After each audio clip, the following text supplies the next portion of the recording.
ver la guía de fibrilación atrial ESC 2020. Como podemos ver atrás, la ilustración principal y lo principal de esta charla, que vamos a enfocarnos en todas estas distintas letras de la mnemotecnia a recordar. Entonces, ¿por qué es importante esta patología? Pues es una enfermedad que afecta a todos los rincones del orbe, principalmente Norteamérica y el norte de Europa, pero afecta a todo el mundo sin reconocer ningún tipo de intersección ni división entre país o continente, y afectando un número importante de personas. O sea, esta es una pandemia y es parte de la pandemia de las enfermedades crónicas del siglo XXI. Entonces, aquí podemos ver cómo el riesgo en nuestra vida de padecer fibrilación atrial de momento para el registro europeo es de 1 en 3 personas, y podemos ver que entre el año 2016 y el año 2060 se va a aumentar por mucho la cantidad de pacientes con esta enfermedad. Como podemos ver en esta línea, en pacientes o personas mayores de 65 años, en 2016 más o menos 8 millones de casos, mientras que un aumento de prevalencia de 8, prácticamente al doble para el año 2060. Y bueno, entonces es sumamente importante tomar en cuenta esta enfermedad. Aquí podemos ver una analogía de lo que sería una reacción química. Aquí vemos la enzima, aquí vemos el sustrato y vemos los productos. Esta enfermedad es tanto sustrato como producto. ¿Por qué razón? En esta ocasión lo que nos muestra esta figura es la fibrilación atrial como el producto de todas estas diferentes sustratos, y la guía los menciona principalmente como substrate o comorbidities, o sea, enfermedades asociadas. Pero además de ser producto, también la fibrilación atrial cumple como sustrato. Entonces, es importante controlarla, y es importante controlar todos esos factores de riesgo también. Entonces, veamos qué sucede si controlamos los factores de riesgo. En línea café podemos ver control óptimo de todos los factores de riesgo, o sea que, en línea azul, control óptimo, mientras que en la línea café es no controlar estos factores de riesgo y dejar esta enfermedad evolucionar de forma natural hacia la deriva. Podemos ver que la incidencia acumulativa es muchísimo mayor si no controlamos ninguno de estos factores de riesgo. Entonces, aquí podemos ver todas las distintas enfermedades que se asocian con fibrilación atrial, y no es solo el evento cerebrovascular, sino que también la mortalidad por cualquier causa, disfunción ventricular, demencia y alteraciones cognitivas, alteración de calidad de vida y hospitalizaciones. Tomar también en cuenta que aparte que nos produzca todo esto, que por sí solo nos debe llamar la atención, el paciente se puede presentar de una forma asintomática o sintomática. Es por esto que, dado que puede presentarse de forma asintomática, debemos ser muy cautelosos y tratar de detectarlo de una forma oportunística en todas esas personas y pacientes mayores de 65 años, y de una forma sistemática idealmente en los adultos mayores de 75 años, porque a partir de los 75 la prevalencia va a ser, incidencia es muchísimo mayor. Entonces debemos tratar de detectarlo, porque aunque sea silente no va a ser indolente. Entonces tenemos que recordar eso. Luego vamos a ver aquí cómo esta guía nos hace énfasis de el paciente como centro de atención. Esta guía nos vuelve a mencionar, trae la importancia del paciente en toda esta ecuación. Nosotros debemos tomar al paciente en cuenta en las decisiones que vamos a tomar debemos informar al paciente, mantenerlo bien educado, etcétera, etcétera. Entonces, estos escalones que vemos aquí iniciales son lo que tal vez se nos enfatizaba de previo, pero como vemos, esta base de la pirámide también muy importante y nos hace énfasis las guías actuales, que son la educación al paciente, cambios del estilo de vida, estrategias para promover que haya adherencia al tratamiento, seguimiento también de esos pacientes. Entonces, recordar esto. Luego, aquí vemos esta imagen donde el paciente es el centro de todo y este paciente está siendo evaluado por múltiples especialidades, que termina siendo una de las historias usuales del paciente con fibrilación atrial, en donde lo ve el neurólogo porque tuvo un evento cerebrovascular, lo ve el hematólogo porque tuvo un suceso de trombocitopenia mientras estaba anticoagulado, lo ve el psicólogo porque se ha sentido muy mal y dejó de tomar el medicamento anticoagulante por un tiempo, etc.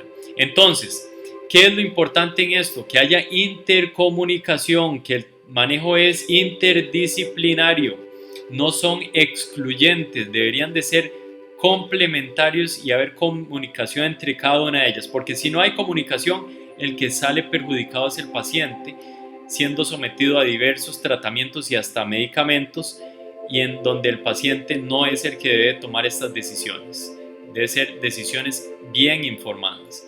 Entonces, cuando nos sometemos a un paciente con FA, para simplificar fibrilación atrial FA, todos estos pacientes debemos realizarles una historia clínica completa, electro de 12 derivaciones, este es el mínimo de laboratorios, función tiroidea, renal, electrolitos y hemograma, y ecocardiograma transtorácico a todos. Ahora bien, después de todo esto, debemos darle seguimiento. ¿A quiénes? A todos de vuelta. Entonces nos vamos a ir hasta acá. Structured follow-up a todos estos pacientes, sea con especialistas o subespecialistas o con un profesional debidamente entrenado. Independientemente, todos deben de tener un buen control y continuar con ello. Algunos de estos pacientes van a requerir ciertos estudios especiales que los ponemos en este recuadro. No son todos, terminan probablemente siendo la minoría. Entonces, continuamos con la ilustración principal de esta guía, que es From CC to ABC. Entonces, yo leyendo esta guía, que es bastante extensa, de casi unas 80 páginas si no me equivoco, quise ordenar esto para que sea más fácil de entender, para que haya mayor fluencia cognitiva. Por ahí que nos menciona esto un especialista que admiramos mucho. Entonces tratamos de mantener la fluencia cognitiva. Entonces vamos a empezar y ver estas letras según fluencia cognitiva. Empezamos con la primera C, que es confirmar. Entonces, obviamente el tamizaje de fibrilación atrial tiene sus riesgos también. ¿Cuáles riesgos? De generar falsos positivos, o sea, que creemos que el paciente tiene fibrilación, pero en realidad no la tiene, y estamos sometiendo a este paciente a exámenes y tratamientos innecesarios. Por eso es importante que un profesional debidamente entrenado, como dice la guía, sea el que nos haga el diagnóstico definitivo de fibrilación atrial. Los beneficios, pues todos los beneficios de detectar la enfermedad. Entonces, ¿cuáles son las definiciones? Fibrilación atrial, entonces vemos que es una contracción atrial inefectiva. ¿Cómo lo vamos a determinar? Con estos diversos criterios: ritmo irregularmente irregular, ausencia de onda P y activación atrial irregular. Entonces, ya vamos a ver que podemos determinar esto con dos formas. Antes solo se podía con electrocardiograma de 12 derivaciones, pero en la actualidad, con la evolución de la tecnología, existen dispositivos que pueden grabar un trazo de una derivación de 30 segundos como mínimo, y si esto es evaluado por un profesional debidamente entrenado, dígase cardiólogo por ejemplo, podemos hacer el diagnóstico sin que tengamos un electro de 12 derivaciones. ¿Cuál es la fibrilación atrial clínica? Bueno, cuando ya tenemos estos dos hallazgos, ¿verdad? No solo estos patrones electrocardiográficos, sino que el electro de 12 duraciones, 12 derivaciones entero, con las características o el patrón de FA, o esos 30 segundos de ritmo objetivados por un profesional debidamente calificado. Ok, ahora, ¿cuáles métodos van a servirnos para detectar esta alteración del ritmo? En la antigüedad solo teníamos la consulta del paciente ambulatorio, solo teníamos la palpación del pulso y nuestro electrocardiograma en el consultorio. Pero con los avances tecnológicos podemos ver que los pacientes podrían tener cualquiera de estos que estoy en este momento trazando encerrados en esta recuadro, que pueden estar tomándose la presión de forma ambulatoria. Eso les puede alertar de alteración del ritmo. El celular con aplicaciones especiales para ello puede hacerlo, o la fotopletismografía de sus relojes también puede hacerlo, o también desde ya la evaluación de especialistas, si aún no lo hemos detectado y lo sospechamos, podemos utilizar cualquiera de estos diferentes medios. Así que la tasa de detección de esta enfermedad definitivamente está aumentando, y eso son buenas noticias. Vean la sensibilidad de la toma de pulso, lo baja que es respecto a estas otras tecnologías. Ya no es hora de satanizar el reloj inteligente, el smartwatch, para detección de fibrilación atrial. Ya tenemos estudios con el Apple Study o el estudio Huawei, donde las sensibilidades son muy altas y obviamente las especificidades no son tan altas, pero son mejores que la palpación de pulso. Así que hay que respetar a todo ese paciente que está haciendo lo suyo para tratar de detectar esto, o que llega a su consultorio o lo llama o le pregunta si tienen fibrilación atrial porque su reloj dijo tal cosa, o te dicen información nueva acerca de alguno de sus dispositivos. Siempre hay que indagar al respecto. Entonces, bueno, aparte de la fibrilación atrial, con el avance de tecnología y evidencia, nos damos cuenta que hay tal vez, hay una entidad nueva a tomar en cuenta, que es el ARE. Así lo pronuncian en inglés, ARE, que es AHRE, es Atrial High Rate Episodes. ¿Y cómo se detectan los ARE? Bueno, podemos ver aquí cómo se detectan. Esto sería un dispositivo que tiene implantado el paciente, en donde hay frecuencias mayores a 175 por lo menos frecuencias atriales de 175 latidos por lo menos 5 minutos. Entonces eso ya clasifica como ARE. Cuando hay que tratar de buscar ARE en un paciente con alguno de estos dispositivos, sea un marcapaso desfibrilador o un loop implantable, hay que tratar de detectarlo en toda ocasión posible, en toda interrogación del dispositivo hay que tratar de detectarlo. Ya vamos a ver por qué. Cuando lo detectamos, vamos a irle a hacer al paciente un electrocardiograma de 12 derivaciones. ¿En busca de qué? De fibrilación atrial clínica. ¿Por qué? Porque si tiene fibrilación atrial clínica, la evidencia es mucho más fuerte para todas las medidas que vamos a tomar. Y si no logramos detectar fibrilación atrial clínica, pues vamos a quedarnos con este diagnóstico de fibrilación atrial subclínica, que tiene sus implicaciones también. ¿Cuáles son las implicaciones? Que se ha visto que 6 meses después de que usted detecte el ARE por primera vez, ese paciente va a progresar a un escalón mayor en tiempo de prolongación de estas taquicardias. ¿Y eso qué significa? Eso significa mayor riesgo tromboembólico. ¿Por qué razón?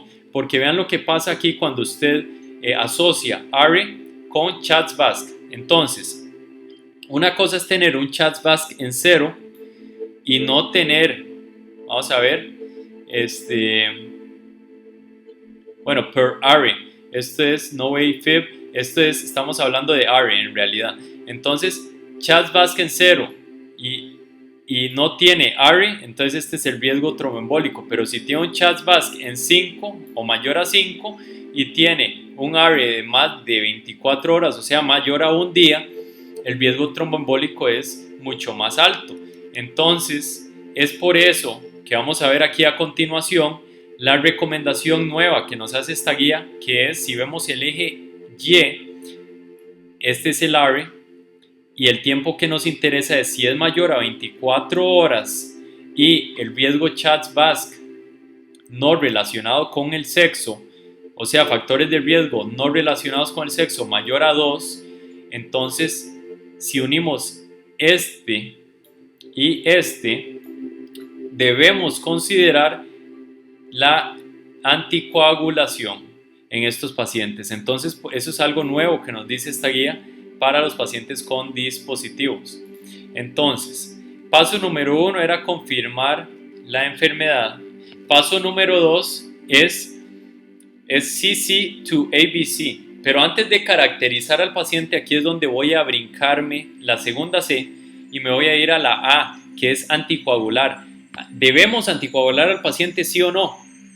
Bueno, vamos a ver, ¿tiene una contraindicación absoluta, sí o no? Vamos a verlo aquí a continuación. Entonces, el paciente con FA confirmada, debemos ver primero que todo si tiene FA. Ok, sí la tiene. Luego, ¿cuál es el riesgo tromboembólico?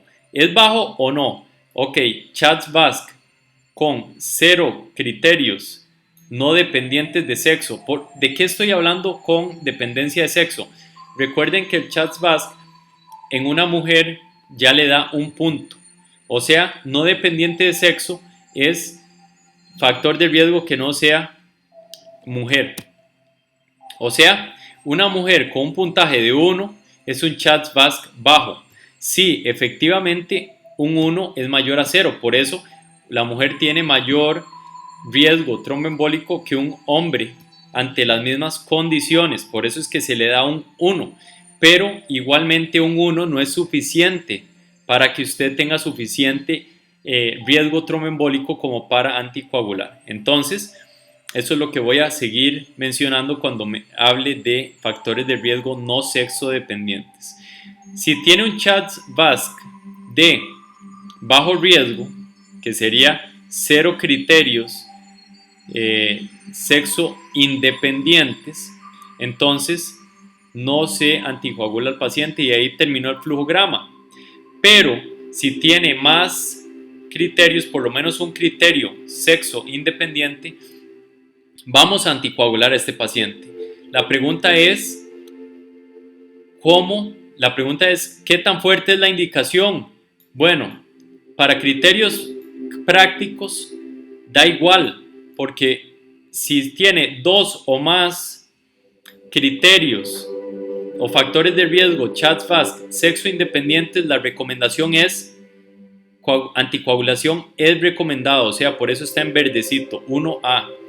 Pero si tiene solo un criterio sexo independiente, entonces sí, debe ser considerado, o sea, en amarillo, indicación 2A, clase 2A.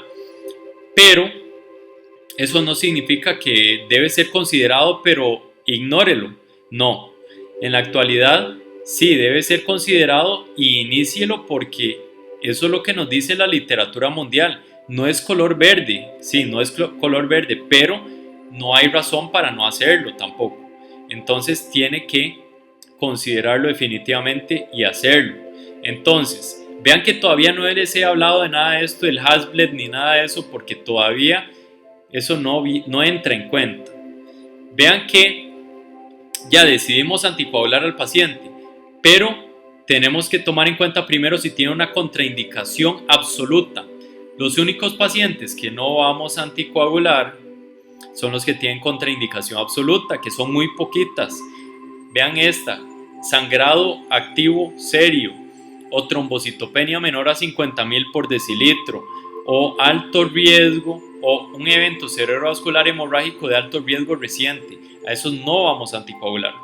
Pero el Hasbled no nos va a contradecir anticoagulación. El Hasbled solo nos va a hablar del riesgo de que ese paciente no sangre, que tenemos que tomar en cuenta, pero no nos va a determinar la terapéutica, que es algo muy importante que nos deja esta guía claro.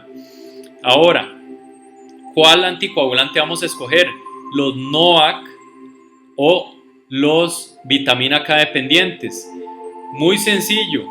Si no podemos dar el NOAC, vamos a dar el vitamina K dependiente, el inhibidor de vitamina K, que sería warfarina en nuestro medio.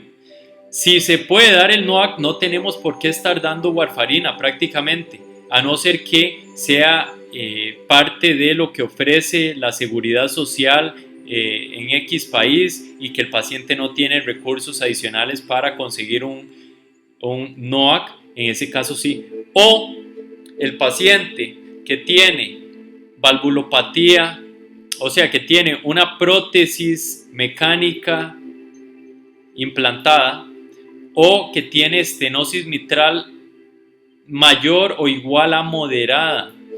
Esos pacientes tienen evidencia de vitamina K, pero si no tienen estas condiciones y si pueden comprar el NOAC, pues compren el NOAC. En pacientes que tienen aclaramientos endógenos de creatinina menores a los 30 o los 15 en algunos casos, no significa que no se puedan usar, pero no hay tanta evidencia para apoyarlos de momento. Entonces, esa es una cosa a tomar en cuenta en estos contextos también. Ahora, ya vimos si anticoagular o no al paciente. Ahora, ¿por qué aparece esto de dispositivos para cierre de orejuela? Porque la orejuela es el principal sitio donde se van a generar estos trombos y donde se podría generar embolismo. Entonces, por eso nació la idea de tratar de cerrar la orejuela. ¿Y dónde podría servirnos? Nos podría servir en esos pacientes que tengan una contraindicación absoluta de anticoagulación o los pacientes que tienen altísimo riesgo tromboembólico, que ya han hecho un evento tromboembólico cuando ya han estado usando terapia anticoagulante debida. Entonces, en esos pacientes puedo considerar el Watchman o el Amulet de momento. Recordar que estos dos dispositivos pueden requerir anticoagulación hasta 45 días, aspirina indefinidamente y inhibidor de P2Y12, en este caso clopidogrel, hasta por 6 meses. O sea que no es que nada más lo puse y listo, el paciente tenía contraindicación de sangrado y bueno, la aspirina y Plavix o clopidogrel no le va a generar mayor problema. No, tengo que tomar estas consideraciones y es por eso que tenemos aquí Watchman High Risk of Bleeding. En estos pacientes que son alto riesgo de sangrado, la propuesta es, ok, póngalo, no le vamos a dar anticoagulante, pero igual hay que darle aspirina y hay que darle el Plavix de 1 a 6 meses. Probablemente aquí prolonguemos el Plavix solo un mes para no arriesgar mayor sangrado. Entonces son cosas a tomar en cuenta adicionalmente. Entonces, aquí en rojo lo que muestro es un debate que está sucediendo actualmente a la espera de mayor evidencia científica para determinar si, al final de cuentas, el riesgo de sangrado con estos antiplaquetarios es menor al uso de NOACs en primera instancia, porque si es así, pues sí tiene sentido poner estos dispositivos, pero si al poner estos dispositivos el riesgo de sangrado de estos medicamentos va a sobrepasar lo que el perfil que nos dan los NOACs, pues debemos tratar de incentivar más el NOAC siempre y cuando sea posible. Entonces, esa es evidencia que está pendiente de dilucidar en las próximas guías, probablemente. En este momento hay estudios corriendo al respecto. Y luego de que tenemos entonces, ya vimos la primera C y vimos la anticoagulación. Ahora sí, vamos con la segunda C. CC to ABC. Ahora vamos a completar la caracterización. ¿Por qué me interesa caracterizar al paciente si ya está anticoagulado o no anticoagulado? Porque me va a guiar el manejo, decisiones de manejo, y me va a hablar del riesgo futuro de este paciente. Ahí sí aparece el Hasbled. El Hasbled entonces me va a hablar del riesgo de que este paciente sangre. Cada letra va a ser su propio acrónimo, por así decirlo. Y entonces aquí vemos high hypertension. ¿Por qué? Porque es presión sistólica mayor a 160, un punto. Alteración función renal o hepática, un punto para cada uno. Evento cerebrovascular, un punto.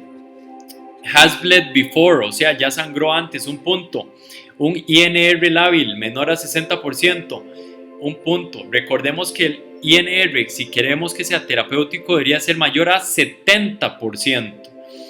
Elder, o sea, añoso, mayor de 65 y uso de drogas de cualquier tipo, un punto.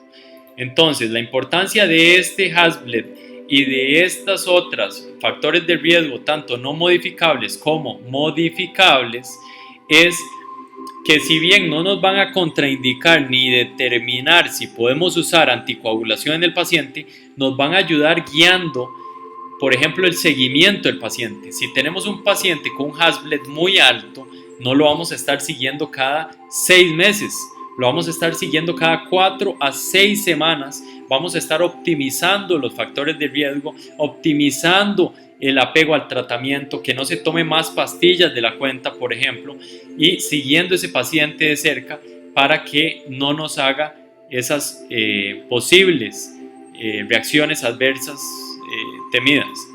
Entonces, seguimos entonces con esa caracterización, que para la segunda C de characterization sería, en resumen, lo conocen como el 4S AF Scheme, o sea, las 4 S. En realidad, si pensamos esto y tratamos de mantener la fluencia cognitiva, aquí vamos bien en estas primeras dos, pero en la tercera se nos cae cualquier fluencia cognitiva, porque la primera es stroke, primeras dos letras de stroke ST, symptom, primeras dos letras SY, severity, S y la E, ok, no, severity of AF burden, SB, no tiene mucho sentido, ¿cierto? Y substrate, SU. Entonces, en lo personal, esto no se va a pegar en mi cerebro. Lo que sí se va a pegar en mi cerebro es SSBS. Entonces, stroke, symptom, burden, substrate. Listo. Aprendas esas 4 letras si piensa como yo, y si no, puede tratar de enredarse con esto. Entonces, ya vimos stroke risk, ya lo vimos. Por eso, basado en esto, determinamos si anticoagulábamos al paciente. Ahora, symptom, eso es lo que vamos a ver a continuación. Entonces, ¿cómo podemos objetivizar los síntomas? Con la escala ERA. Entonces, aquí va del 1 al 4 y como vemos, el 1 es no hay síntomas en ningún momento, no me he dado cuenta. El 4 es completamente incapacitante y en el medio podemos tener diversas manifestaciones.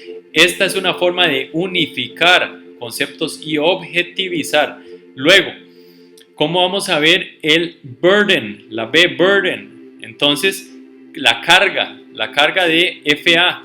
Bueno, con estos términos, la guía 2020 elimina ciertos términos como lone AF o FA solitaria. ¿Por qué razón? Porque la FA no es una enfermedad solitaria. La gran mayoría de pacientes que diagnosticamos con FA no es que no tengan, que le ponemos el catálogo de solitaria, no es que no tengan ninguna otra enfermedad asociada, es que no la hemos detectado probablemente, porque recordemos que es probablemente un marcador de que hay cosas alteradas de fondo. Entonces, quitaron muchos términos y estos son los términos que recomiendan que debemos recordar, que es first diagnosed, se explica por sí solo, paroxística, viene y va, termina antes de 7 días, con o sin intervención, persistente, dura más de 7 días y menos de un año. Si dura más de un año es persistente prolongada o long standing persistent.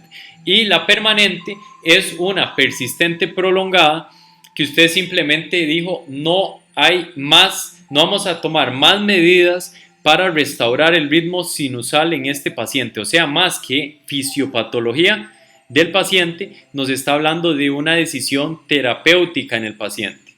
Entonces, después de ver burden, seguimos con substrate o sustrato. Recuerden que todos estos sustratos nos empeoraban la fibrilación atrial. Entonces vamos a actuar sobre esos sustratos.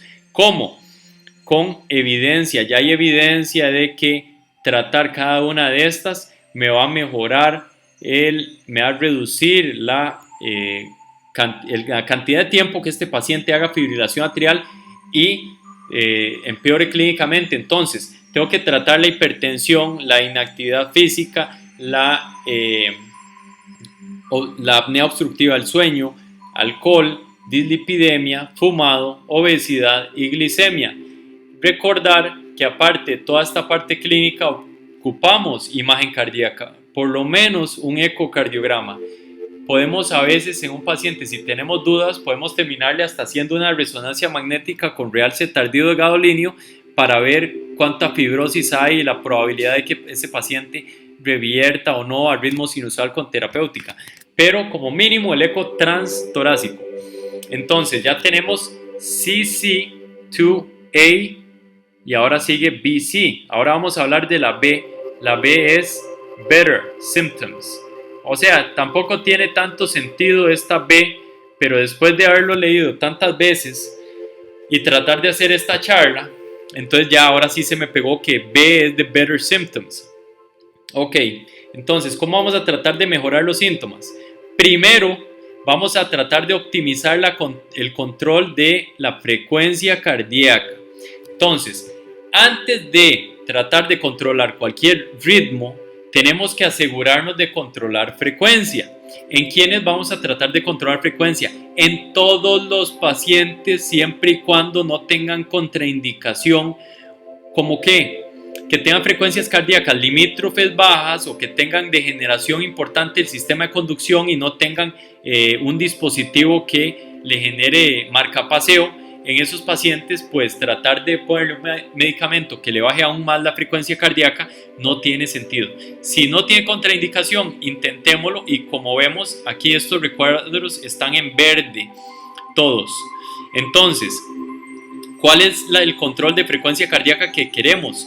No es 80 latidos por minuto, ya lo demostró el estudio RACE, que es un estudio aleatorizado bastante bien hecho, que muestra que independientemente si usted controla la frecuencia cardíaca menor a 80 o menor a 110 latidos por minuto, no hay diferencia en los puntos compuestos de eventos clínicos, no hay diferencia en la clasificación NIHA o hospitalización. Así que la meta inicial es 110. Si quiere reducirlo por X o Y razón, después optimizarlo, pues perfecto, bienvenido.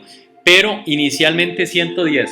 Y otra acotación, si el paciente tiene un dispositivo implantado, usted podría tratar de controlarlo aún mejor haciendo cambios en la programación.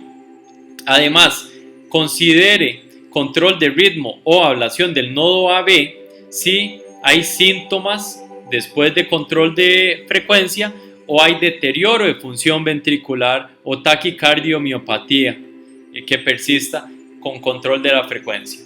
Entonces, ahora, ¿cómo vamos a escoger cuál medicamento vamos a dar? Vamos a escogerlo basado en estas diferentes cosas. Vamos a concentrarnos principalmente en preexcitación, fracción de eyección y pulmón. Entonces, si el paciente tiene un corazón estructuralmente no tan alterado, con una fracción de eyección preservada, la primera línea es beta bloqueo o bloqueador de canal de calcio no dihidropiridínico. Pero si el paciente tiene fracción de eyección reducida, se fue el bloqueador de canal de calcio y solo queda el beta bloqueante. Si el paciente tiene enfermedad pulmonar obstructiva por cualquier causa, sacamos de la ecuación el beta bloqueante, con la acotación de que podríamos intentar un beta 1 selectivo, pero bueno, dejamos el calcio antagonista. Y si el paciente tiene preexcitación, independientemente sea clínica o no, o flúter atrial, ablación, porque nos da miedo que este paciente con esta vía accesoria genere una arritmia de conducción 1 a 1 y pues sea letal. Entonces tenemos que ablacionar a ese paciente. Independientemente tenga o no síntomas, este es el único paciente que vamos a ver aquí con ablación independiente a los síntomas. Vamos a ver más adelante que con síntomas es que ablación solo se considera con síntomas haciendo esta excepción. Ok, entonces, ¿qué cosas voy a tomar en cuenta después de que doy este medicamento? Voy a tomar en cuenta 3 cosas. La frecuencia cardíaca pues debe estar menos de 110. Los síntomas del paciente tuvieron que haber mejorado y su calidad de vida también. Si no tenemos cumplimiento de alguna de estas, podemos agregar un segundo medicamento. Aquí es donde aparece entre la terapéutica de segunda línea las opciones de la digoxina, aparece la opción de la amiodarona y se mantiene también calcio antagonista y beta bloqueo si aún no lo habíamos usado. Entonces, después de eso le damos tiempo al paciente y volvemos a evaluar por las 3 características que acabamos de mencionar, y si eso no funciona, podemos tomar en cuenta el tratamiento de tercera línea, que ya estamos hablando de terapia de sincronización cardíaca tipo desfibrilador o marcapaceo y también ablación del nodo AB, para que definitivamente no hayan estímulos que pasen por ahí y nos estén afectando más a ese paciente. Entonces, ¿cuáles son los medicamentos para control de la frecuencia cardíaca? Les estoy subrayando principalmente los que contamos nosotros, que serían el atenolol en el sistema nacional, atenolol, carvedilol, verapamilo, y también estos que son de segunda línea, como ya les mencioné, para control de frecuencia cardíaca.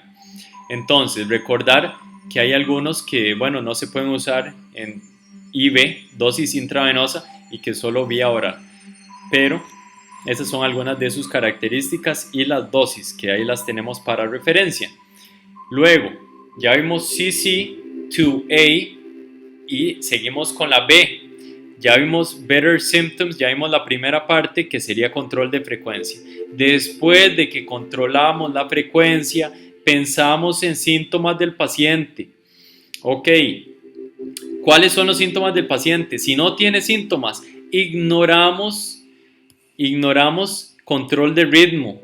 Pero si el paciente sí tiene síntomas, queremos controlar el ritmo. Tenemos 3 alternativas para controlar el ritmo.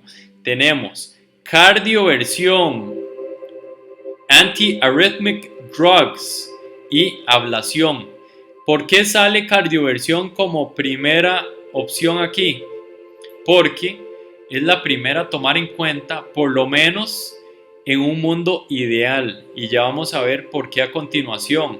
Entonces, vamos a seguir aquí viendo la cardioversión. Por eso es que también acomodé la cardioversión que salga antes de los medicamentos antiarrítmicos, porque esta es la propuesta de la guía, que primero intentemos hacer la cardioversión en prácticamente todos los pacientes, porque puede haber pacientes que no tengan síntomas porque ya se han dado cambios graduales y creen que no tienen síntomas, pero ¿cómo usted se va a dar cuenta que tiene síntomas si no se cardiovierte al paciente? Es imposible. Entonces, por eso primero ponemos la cardioversión. Si el paciente está hemodinámicamente inestable, muy sencillo, cardiovierte al paciente, no hay mucho que preguntar. Riesgo-beneficio, cardiovertirlo. Si el paciente está hemodinámicamente estable, ok, ahora sí, sigamos este algoritmo. Entonces, si el paciente ya estaba anticoagulado, obviamente si el paciente ya usted le había detectado antes fibrilación atrial y tenía un CHA2-VASc alto, pues debería estar anticoagulado de ese contexto de pacientes. Ese paciente ya anticoagulado, cardioviértalo. ¿Por qué no vemos que hay mucho escrito aquí en medio? Porque el paciente ya anticoagulado, ya le estamos evitando el riesgo principal de la cardioversión. ¿Cuál es el riesgo principal? Que ese embolit, ese trombo que tiene en la orejuela, al cardiovertirlo, se vaya a pegar en algún lugar y haya embolismo. Queremos evitar ese embolismo. Entonces todo esto que está aquí escrito es qué debemos hacer antes de cardiovertir al paciente o durante la cardioversión y hasta después de la cardioversión para que no embolice. Entonces, punto importante de los pacientes, tomar en cuenta cuánto tiempo ha estado en fibrilación atrial. Entonces, el paciente no estaba anticoagulado, ok, anticoagúlelo. Ok, listo, ya está anticoagulado. Ok, ahora, ¿cuánto tiempo ha estado en fibrilación atrial? Doctor, ¿ha estado más de 48 horas o no tengo la respuesta? Bueno, entonces sospechemos que sea mayor de 48 horas. En ese caso, idealmente debería de anticoagularlo por lo menos 3 semanas antes de cardioversión o realizarle un eco transesofágico para descartar trombos en orejuela o en atrio izquierdo. Una vez hecho eso, cardioviértalo. Luego, si la duración de esa fibrilación es menor a 12 horas o menor a 48 horas, puedo tomar la consideración de cardiovertirlo tempranamente, ¿verdad? Que es esta opción que está recomendada, o esperar para cardioversión retrasada. Entonces, ¿cuándo voy a escoger cada una? Eso es a criterio del médico, pero las dos tienen su propio fundamento. Por ejemplo, el fundamento de esperar un poco es, como dice la guía, wait and watch. ¿Por qué? Porque la mayoría de las CFA van a revertir espontáneamente, entonces listo. Pero ¿por qué esta recomendación en verde? Porque también cardiovertir a este paciente rápidamente va a disminuir la tasa de que entre antes usted cardiovierta a estos pacientes incipientemente, que apenas están empezando, mayor probabilidad de que se mantengan en ritmo sinusal a través del tiempo. Entonces, también puede considerar. Bueno, entonces ahora sí vamos a hablar de el uso de medicamentos antiarrítmicos. Entonces, ¿cuáles son algunas premisas importantes? El paciente tiene que estar sintomático para considerarlos. Por otro lado, vean lo que dice aquí, ¿cuándo empezamos el medicamento antiarrítmico? Usualmente no para el primer episodio, pero puede mejorar la eficacia de cardioversión. Entonces, como ven, indirectamente la guía nos está diciendo aquí, para el primer episodio recomendamos más que todo la cardioversión inicialmente. Pero bueno, aquí seguimos leyendo qué más hay. Hay otras cosas a tomar en cuenta, que sería que todo medicamento antiarrítmico es proarrítmico, entonces tenemos que ir a tomar en cuenta las especificidades para cada medicamento. Vamos a ver algunas a continuación y cómo podemos minimizar el riesgo proarrítmico. Bueno, viendo monitoreo Holter, una prueba de esfuerzo en casos seleccionados, tratar de evitar combinaciones de medicamentos. Si tiene uno que es eficaz, pues no tiene por qué estar dando dos medicamentos, y evaluar por toxicidad a daño órgano blanco. Cómo verificar eficacia usando la escala de la ERA, preguntándole al paciente, y otras intervenciones que nos pueden ayudar. Si el paciente tiene anormalidad de conducción AB o disfunción del nodo sinusal, nos puede servir implantación de marcapaso. Sí es necesario usar también control del ritmo, porque si usted usa un medicamento para controlar el ritmo en contexto de paciente con estas alteraciones, puede generarle al paciente una arritmia letal. Entonces, ¿cuáles son los antiarrítmicos que vamos a usar? Son solo dos grupos, los clase 1C y los clase 3. ¿Cuál es la mnemotecnia para los 1C? Double quarter pounder, lettuce and mayo with fries please. Entonces, esta mnemotecnia ya la vamos a analizar, pero solo nos vamos a dejar las papitas. Solo las papitas de este combo. ¿Por qué? Porque los 1A son disopiramida, quinidina y procainamida. Los 1B son lidocaína y mexiletina. Y los 1C son flecainide y propafenona. Esos son los que nos recomienda la guía. Y los clase 3, ¿cuáles van a ser? Bueno, esta es la novia diciéndole al muchacho que está estresada porque está viendo un dron, entonces le dice, amorzote, qué estrés y de dron. Entonces, aquí tenemos la amiodarona, el sotalol, estrés clase 3, ide y butilide y dronedarona. ¿Cuáles son los recomendados en este contexto por la guía? ¿Cuáles tienen evidencia? Amiodarona, sotalol y dronedarona. Esos son. Entonces, esa es la forma que, bueno, es una forma que podrían aprendérselo si les sirve, y si no, pasa a ser un momento divertido de la charla. Entonces, acerca de los medicamentos? Entonces, ¿qué cosas hay que hacer antes de dar los medicamentos? Ya vimos que hay que ver si se anticoagula o no, control de frecuencia, control de factores de riesgo, y ahora sí, ¿tiene síntomas el paciente, sí o no? Ok, vamos a ver. El paciente dice que no tiene síntomas. Bueno, puede estar inconsciente de los síntomas. Digamos que es un paciente que tiene limitación de su actividad física, pero él dice que no tiene síntomas.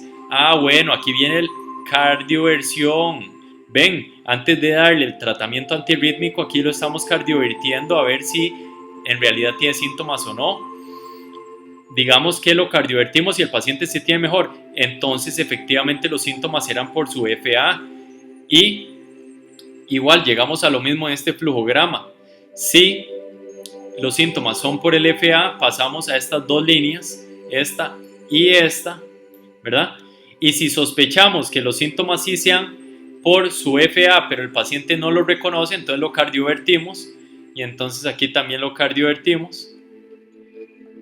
Y si definitivamente los síntomas no son por su FA, entonces nada más control de frecuencia en paciente asintomático o sintomático. Entonces, ahora sí, tiene los síntomas relacionados a su FA. ¿Qué hay que ir a ver? Hay que ir a ver cuál es la probabilidad de que reviertan sus síntomas al darle tratamiento antiarrítmico. Entonces, estas son cosas a tomar en cuenta. No significa que digamos que el paciente tenga muchas cosas en contra de posible control del ritmo. No es que no le vamos a dar tratamiento antiarrítmico, es que tenemos que entender nuestras limitaciones. Podemos intentarlo y deberíamos de intentarlo si afecta mucho al paciente, pero sepamos que si no responde podemos terminar en una segunda o tercera línea de tratamiento. ¿Qué cosas entonces nos dicen que el paciente sí va a responder a control de ritmo? Que esté joven, que sea su primer episodio, cardiomiopatía mediada por taquicardia, que no tenga alteración especial estructural del corazón, pocas comorbilidades o sustratos, control de frecuencia adecuada, que su FA sea precipitada por causas temporales, por ejemplo. Entonces eso nos habla de que va a favor de que se controle con qué, con el tratamiento medicamentoso o esta otra opción que no había mencionado, que es aislamiento de venas pulmonares, porque ya sabemos que la gran mayoría de FA se van a originar del lado izquierdo del corazón y donde específicamente alrededor de estas venas pulmonares, o sea que aislarlas nos va a servir en la gran mayoría de pacientes, que ha mostrado ser también seguro y eficaz. Entonces, vamos a seguir por aquí viendo algunos principios que ya les acabo de mencionar, que los antiarrítmicos nos van a servir para reducir síntomas, pero no es que los van a desaparecer por completo, probablemente no, probablemente tampoco nos mantengan al paciente en ritmo sinusal para siempre, pero nos van a ayudar. Entonces, nos van a reducir el riesgo y eso es lo que queremos, empezar intentándolo siempre y cuando sean seguros. Por eso es que dicen que el enfoque debería ser seguridad antes que eficacia, porque ya sabemos que la eficacia no va a responder igual para todo paciente, además de que la eficacia no es altísima. Entonces, primero, siempre y cuando sea seguro para el paciente, intentémoslo y guiar el abordaje terapéutico por ese lado primero. Entonces, ahora, ¿cuáles medicamentos clase 1C o clase 3 vamos a dar? Bueno, después de ver todas estas cosas que ya mencionamos, el paciente sintomático, voy a ir a debo considerar tratar esos síntomas y mejorar calidad de vida. Si el paciente tiene poca o nula enfermedad estructural cardíaca, puedo dar clase 1C y clase 3, o sea, todos, cualquiera, ahí tenemos el poder de evidencia. Pero si el paciente tiene alteración estructural leve, listo, se fueron los 1C, o sea, flecainida y propafenona, chao, solo queda clase 3. Y si tengo HFrEF, solo queda amiodarona. Entonces, vean que esto es un círculo, o sea que puede ser que nuestra decisión sea ablación con catéter antes que medicamentos, o primero medicamentos. Lo que tenemos que saber es que si falla este, puedo irme aquí, si falla este, puedo irme aquí. Entonces, algunas recomendaciones adicionales para tratamiento antiarrítmico a largo plazo.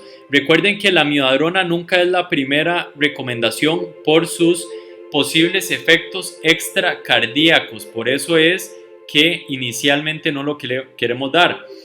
Dronedarona, siempre y cuando haya alteración de ventrículo izquierdo, no más que leve.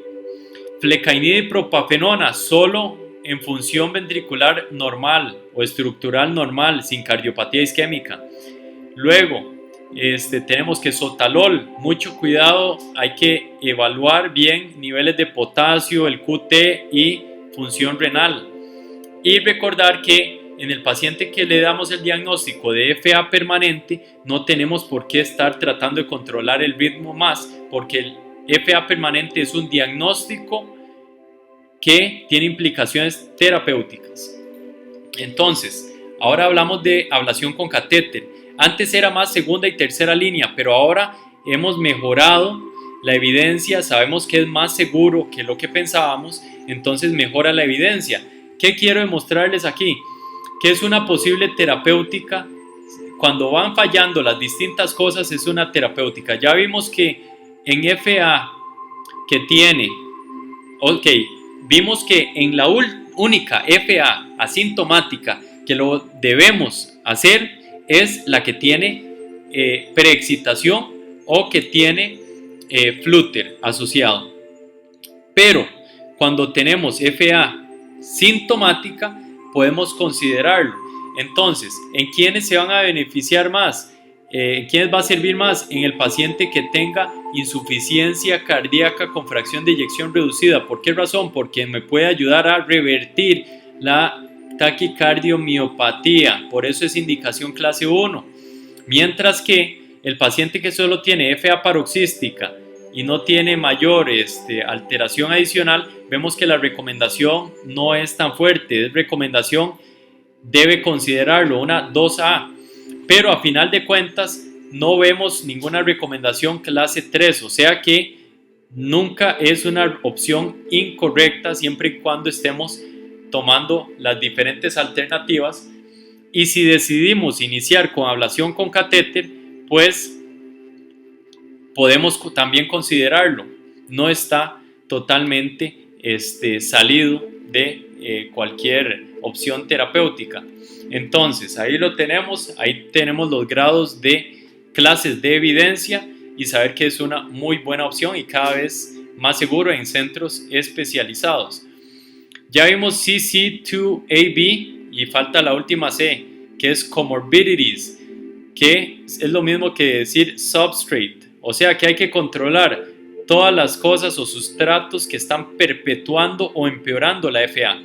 Entonces ya los mencionamos, pero básicamente aquí tienen para que vean el grado de recomendación, que vemos que algunas de estas recomendaciones eran inexistentes, pero ya vemos que esta apnea obstructiva del sueño ya debe ser considerado su manejo adecuado.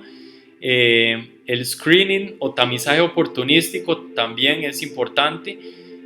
Actividad física también, reducir el consumo de alcohol, perder peso, control de presión arterial, estilo de vida saludable y obviamente controlar todo esto que estamos hablando, o sea, factores de riesgo y enfermedades concomitantes. Entonces, probablemente en las próximas guías cada vez vamos a ver una fortaleza mayor de estas indicaciones conforme haya más estudios y evidencia. Eventualmente yo diría que la mayoría de estos van a terminar con un color verde.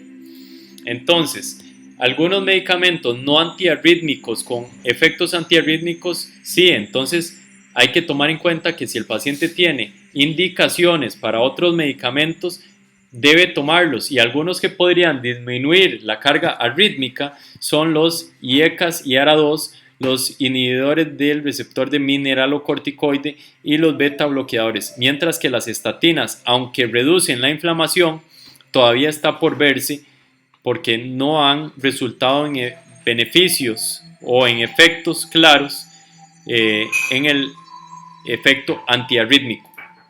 Entonces, para concluir, vamos a mencionar algunos contextos especiales de comorbilidades de la última C en FA. Entonces, aquí, ¿qué me gustaría hacer? Siempre hay preguntas acerca de síndrome coronario agudo y síndrome coronario crónico y FA. ¿Por qué razón? Porque estos pacientes requieren doble antiagregación y ya tienen de base su anticoagulante. Entonces, no debemos quitar el anticoagulante a estos pacientes. Vean que todas estas líneas siguen hasta el final. Pero ¿qué es lo que sí debemos ver? Debemos sopesar el riesgo trombótico versus el riesgo de sangrado en estos pacientes. Entonces vamos a poner la balanza y ver cuál es el peso de cada uno, y según esto vamos a escoger hasta dónde vamos a llegar el P2Y12 y hasta dónde vamos a llegar la aspirina. En general la aspirina, vean aquí, un mes, y ya tenemos estudios que nos están hablando de aspirina de hasta una semana, ¿verdad? Una semana a un mes, pero para estas guías, en el momento de publicación teníamos un mes. Así que, bueno, el que primero vamos a quitar es la aspirina, porque estos estudios así fueron diseñados, y luego vamos a quitar el P2Y12. Entonces, en caso de que el paciente en síndrome coronario agudo, bueno, otra acotación importante, síndrome coronario agudo usualmente tratado con intervención percutánea va a requerir más tiempo de antiagregantes que un síndrome coronario que fue tratado médicamente, porque no tiene stent, y ese stent es el que queremos evitar también, es una carga adicional de posible trombosis o estenosis. Entonces, por eso ven que esta línea, que en este caso solo tiene P2Y12 y en este tiene aspirina y P2Y12, mientras que en este tratado médicamente no tiene una línea tan larga de P2Y12 como el síndrome coronario agudo tratado de forma percutánea. Otra cosa a tomar en cuenta es que el síndrome coronario crónico probablemente requiera menos tiempo que de doble antiagregación en comparación con el síndrome coronario agudo. ¿Por qué razón? Porque muchos de estos fueron decididos su abordaje de forma electiva y tal vez existió mayor posibilidad de control de comorbilidades, y la carga trombótica aguda va a ser probablemente menor. Entonces aquí tienen las diferentes cosas a sopesar, y recuerden siempre que hay que tomar las estrategias para reducir la posibilidad de sangrado. Entonces, primum non nocere. ¿Qué quiere decir esto? Que si el paciente ya viene con un INR mayor a 2.5, ¿para qué le vamos a poner heparina si ya está anticoagulado? O ¿para qué le vamos a poner inhibidor de GP2P3A, 2B3A al paciente que no tuvo complicaciones y que tuvo un procedimiento sencillo y exitoso? No tiene sentido. Le aumentamos nada más el riesgo de sangrado. Entonces es usar la lógica. Ya sabemos también que el acceso radial también tiene menos complicaciones y que el uso de inhibidor de bomba de protones sirve en los pacientes con alto riesgo de sangrado. En el caso entonces de, vamos a ver, bueno, ya esto lo mencionamos. Alguna acotación especial aquí es que hay ciertos medicamentos que hicieron estudios específicos para los pacientes con alto riesgo de sangrado, como lo es el Rivaroxaban en contexto de fibrilación atrial, que se pueden reducir dosis de 20 por día a 15 miligramos por día. mientras que el dabigatran se puede reducir dosis de 150 BID a 110 BID. Pero aquí quiero hacer la observación de que no podemos nosotros estar escogiendo dosis al azar. Son las dosis ya fundamentadas en las guías, y si no hay evidencia al respecto, mejor no usarlo, solo que lo que nos está diciendo la guía. No podemos decir que como el paciente tiene alto riesgo de sangrado, en vez de dabigatran 110 miligramos 2 veces al día, voy a usar dabigatran una vez al día. Pues lo que dice la guía es que no deberíamos de estar haciendo esto, puesto que más que beneficio al paciente, estamos haciéndole un posible daño de riesgo de sangrado, mientras que probablemente no estamos haciendo nada con reducción de riesgo de trombosis. Así que esa es una acotación que quería hacer por aquí. Otra es, ¿qué hacemos con el paciente que hizo sangrado hemorrágico cerebral? Bueno, en este paciente tenemos que tomar en cuenta factores de riesgo, tenemos que controlarlos, tenemos que ir a hablar con el neurólogo para tomar una decisión conjunta de cuáles son los riesgos y beneficios de la anticoagulación oral, y en este momento están corriendo estudios aleatorizados que nos pueden cambiar los niveles de evidencia o las clases de evidencia que vemos aquí abajo. Pero la recomendación actual es que tratemos de iniciar la anticoagulación. Indicación más fuerte es 2 a 4 semanas posterior al evento cerebrovascular hemorrágico. O si hay una causa irreversible de sangrado o no sabemos cuáles factores de riesgo podemos controlar, o estamos controlando ese paciente al máximo y igual no sangra, podemos tomar en cuenta la oclusión de orejuela. Y para no usar terapia de prevención de tromboembolismo no hay evidencia, más bien no se recomienda. Por eso es que se dice aquí que independientemente de la presencia de sangrado cerebral, el riesgo absoluto de evento isquémico es consistentemente mayor al de evento cerebrovascular hemorrágico posterior a un evento ya previo. Entonces, otro contexto, el paciente no sangra, tiene sangrado activo, entonces tenemos que ir a tratar de controlar ese sangrado activo, y después de eso tenemos que suspender los medicamentos por algún tiempo. Si el sangrado es menor, tengo que suspender la vitamina K hasta que el INR esté menor a 2. Si estoy usando un NOAC, tengo que suspender el NOAC por una dosis o un día.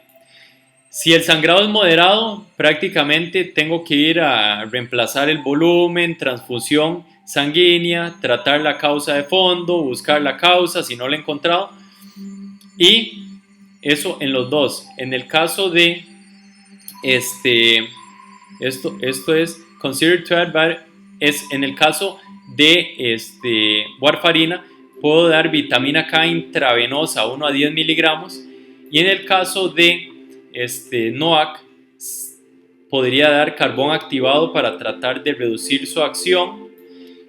Luego, si el sangrado es más bien severo, ahí sí tengo que considerar el uso de complejo protrombínico o plasma fresco congelado en los dos escenarios. Bueno, en el escenario de vitamina K dependiente, mientras que en NOAC principalmente va a ser va a ser complejo protrombínico. ¿Cuántas unidades? Se recomienda más o menos 3 a 4 unidades de complejo protrombínico, y reemplazar también plaquetas si necesario.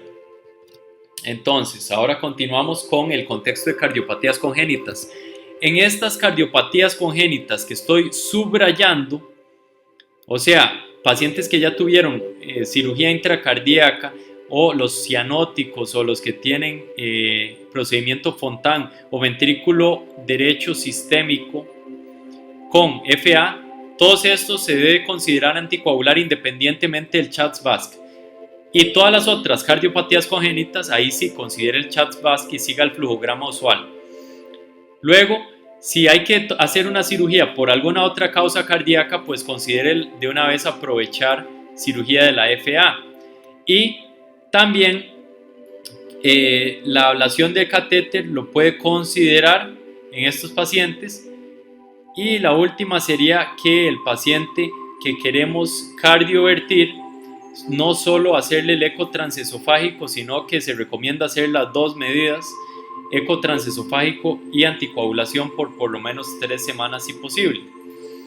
En el caso de la mujer embarazada, hay que recordar que si está inestable hay que cardiovertir eléctricamente, no hay mayor riesgo para el feto y al final de cuentas el riesgo-beneficio es mayor el riesgo de no hacerlo, así que si no cardiovertimos y fallece mamá, también fallece bebé, entonces tenemos que cardiovertir eso si está inestable.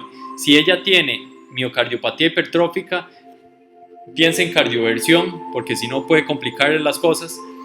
Ibutilide y flecainide, mismas indicaciones que en paciente no, de momento, en paciente no embarazada.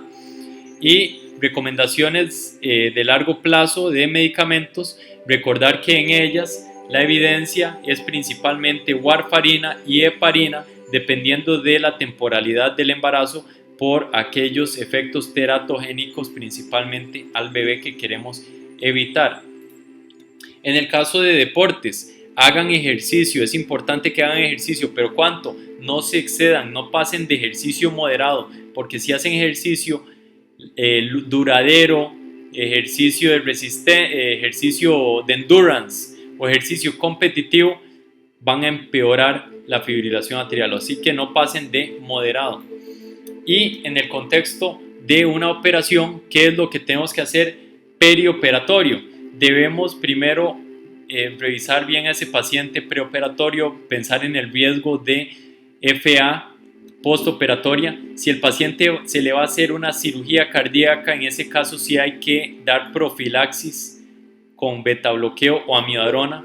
Si no es una cirugía cardíaca, entonces no se le debe dar rutinariamente profilaxis, solo a los pacientes que consideren necesario. Y si está contraindicados esos medicamentos, pueden darle magnesio intravenoso. ¿Cuáles no han mostrado beneficios? Estos que acabo de marcar con X, y tomar en cuenta que queremos optimizar postoperatorio en estos pacientes con FA una frecuencia cardíaca ojalá de 100 latidos por minuto, no de 110 sino más cercano a 100, y básicamente con eso.